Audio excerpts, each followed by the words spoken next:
Have the courage to win or lose. As lawyers, we need to redevelop the understanding that we have a courage to stand up and fight, and if we win, good, and if we lose, good too, because we were able to put forward our position in a righteous cause. So once resolved to fight, be prepared and willing to win or lose. Both are valuable experiences. Winning gives you confidence in the trust of lawyers and new clients. Losing, every lawyer in here, if I ask for hands, would tell you that you remember your losses more than you do your victories, and you learn from your losses more than you do from your victories. Because when you win, you say, well, I should have. But when you lose, you're always questioning yourself, and you're always instructing yourself with regard to it. So I remember my losses more than I remember my wins. And the difference between winning and losing is fortuitous, haphazard, and factors beyond our control. And jurors are voting on historical facts, not which the lawyer is better. You know, I can't tell you, sitting on the bench for 10 years, trying 250 some odd cases, during that jury trials, during that period of time, I saw what I would consider to be C lawyers win cases invariably. And the reason is that they were able to convince that jury that they were telling the truth, and they believed in the righteousness of the cause. Now, they may have not been the most verbal person there. They may have not been the most astute person with regard to the law, but they believed in their client, and they were able to invest their conviction in the decision of that jury. There's a great old story in my hometown. There's this fumbling lawyer that the lawyers just couldn't stand, and he'd sit up there and he'd just mumble and he'd do things, and he'd just, you know, it's just forever, and it just took forever, and we'd all get impatient. And he was in a jury trial, and he was up there mumbling around and doing this stuff and all of this, and he dropped his papers on the floor, and two drawers got out of the box to hand it to him. Okay, the case was settled because he was able to invest that jury with the sincerity of his position. Whoops, I did something wrong here. Have the courage. The key is not winning or losing per se, but the willingness to do both. There's a great book out. It's called Almost a Miracle. It's about the American Revolution. I recommend it highly. George Washington had the heart of a warrior and the instincts of a gambler.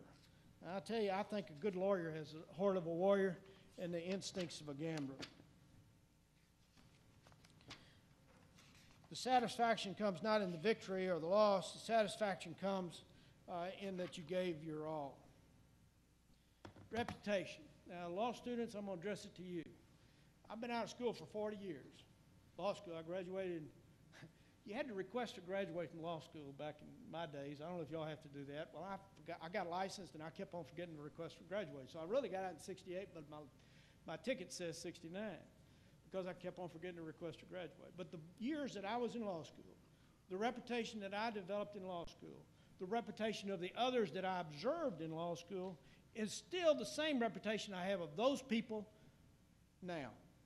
And so your reputation has started now. If you're a third-year law student, your reputation is set with regard to your classmates with regard to that. So how do you preserve your reputation? Y'all have always heard this, and I believe it truly, truly with the bottom of my heart, that really all a lawyer has is his reputation. You know, Fredo, Alberto Gonzalez, who's a great friend of mine. I appointed Alberto Gonzalez to the State Bar Board of Directors Minority Bar. I first met Alberto when he was head of the Republican Hispanic Bar Association in Houston, Texas. He was a young lawyer with me. And I appointed him I dedicated my year to the year of inclusion, and I appointed more minorities, more women than had ever been appointed to the bar before, and I think since then. And Alberto Gonzalez was one of them, a fine man. But now, the reputation that we win or lose because we allow other issues to subsume our personalities or other issues to subsume our disposition or our decisions will affect us for the rest of our lives. Reputation. Take on an opposing counsel whose stature can enhance your own. Just like tennis, play up, don't play down.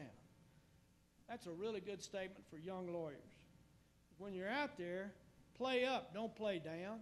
If you've got a case, you think it's a righteous case, everybody's telling you, well, you know, he's on the other side of this thing. Got him money, he's board certified, and he's done all this. Your attitude should be, well, that's great because I'm going to go to trial with him. And I will tell you that even in a silent forest, a big tree will fall. Even in a silent forest, a big tree will fall.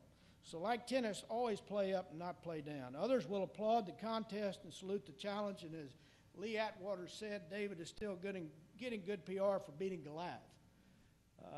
And you can earn a reputation real quick by beating a Goliath. So even when losing, you're building up your reputation. Winning, you will be remembered as David. Fairly or unfairly, your friends and your bosses declare your character.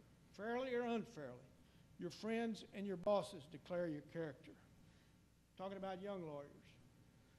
Be very careful about your first job. Be extremely careful. Do as much research about your employer as they're doing about you, and frankly, more research than they're doing about you. Because if you lie with dogs, you're going to pick up fleas, and if you sing in the choir, they'll think you're holy.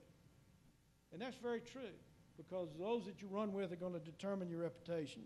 Associate yourself with ethical lawyers who value ethical principles along with financial and other success, and research your prospective employers as much as they research you. Represent clients who have ethical representation. I've turned down many a client. I know all you lawyers have too. Number one, your case is won or lost the day you sign them up. That's on the plaintiff's side. It's won or lost when the day you assume the defense. It's won or lost if you don't like that client, that jury isn't either. And if I don't like my client, I'm not going to represent them. And that's one of the great things about civil trial practice when it only has a VS in it, is that I can pick my clients. They're not appointed, and I'm not assigned, and I don't have to represent people I don't like. Fair enough? And if I don't like them, I know other people won't like them, and I know that the jury won't accept what they say. So your case is won or lost when you sign your clients up or when you accept the case.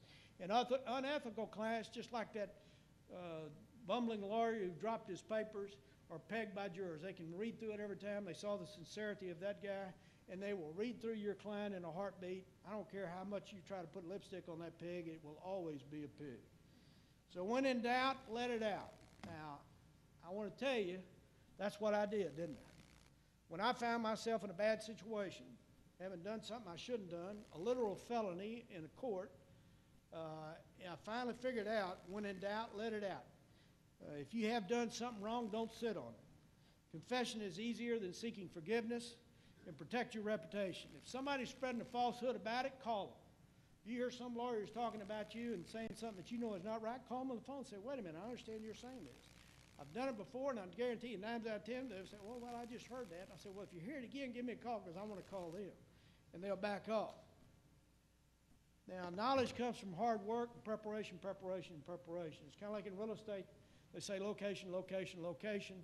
In law practice, preparation, preparation, preparation. Know more about your case than anybody else, especially opposing counsel. Act ethically even when nobody else is looking.